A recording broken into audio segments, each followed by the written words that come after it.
जय झूलेलाल। अॼु पाण सभई कारकत महात्म जो अध्याय 8 ॿुधंदासीं। हर हमेश वांगुरु हीअ कथा शुरू करण खां पहिरीं पाण भॻवान श्री गणेश गणपति महाराज जो ध्यानु धरंदासीं, पोइ पंहिंजे गुरुजन जो, अंत में भॻवान लक्ष्मी नारायण जो ध्यानु धरे पाण हिन विर्त जो प्रारंभ कंदासीं, हिन अध्याय जो प्रारंभ कंदासीं। वक्रतुंड महाकाय सूर्यकोटि समप्रभ निर्विघ्नं कुरु मे देव सर्वकार्येषु सर्वदा। गुरु ब्रह्मा गुरु विष्णु गुरुदेवो महेश्वरा गुरु साक्षात् परं ब्रह्म तस्मै श्री गुरुदेव नमः। ओम नमो भगवते वासुदेवाय। हरि ओम नमो भगवते वासुदेवाय। ओम नमो भगवते वासुदेवाय। अध्याय 8। भगवान विष्णु के हिन विर्त द्वारा पां प्रसन्न कीअं करे था सघूं, हुन जी सॼी विधि हिन पां अध्याय 8 में ॿुधंदासीं।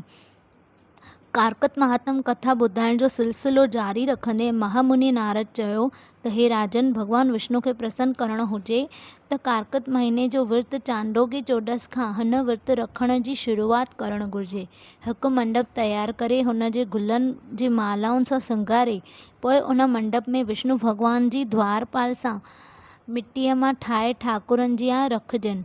उन्हनि ठाकुरनि जी पूॼा कजे ऐं पोइ कलश ते शंख ऐं गदा धारल कंदल भगवान विष्णुअ खे लक्ष्मी माता समेत भगवान खे कपिड़ा पाराए मंडप में विराजमान करे उन्हनि खे ॿियनि देवताउनि जी बि पूॼा करणु घुरिजे। ख़ासि करे ॿारस ॾींहुं भगवान विष्णुअ जी दिलि लाइ धुनी लॻाइजे, भॼन कीर्तन करे मगन रहिजे।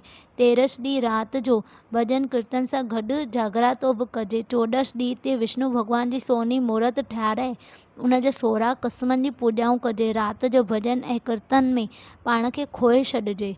प्रभात वेले उथे सनानु करे ऐं सांझ जो प्रभा उपासना गॾु हवन कजे। हिन विधि बाद लोभ ऐं ॿिया अहंकार श्री कृष्ण खे अर्पण करे शुभ भावना सां ब्राह्मण खे श्रद्धा सां भोजन कराए दक्षिणा रस्म जी रिवायत पूरी कजे।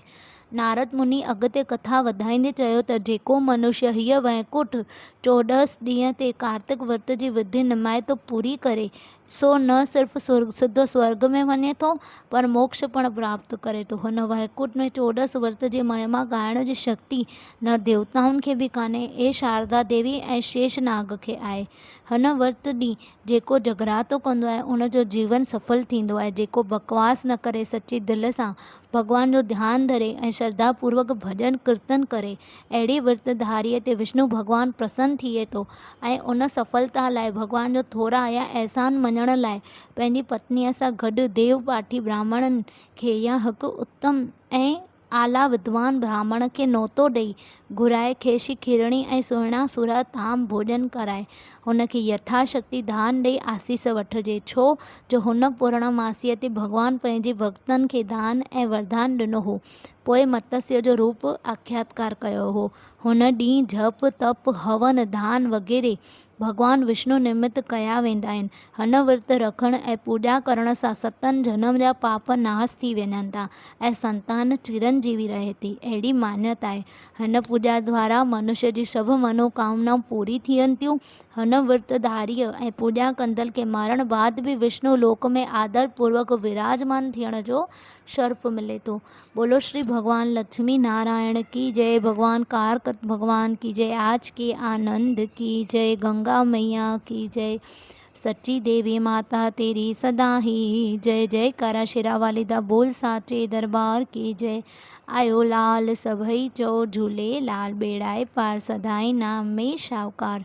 ओम नमः पार्वती पतये हर हर महादेव की जय।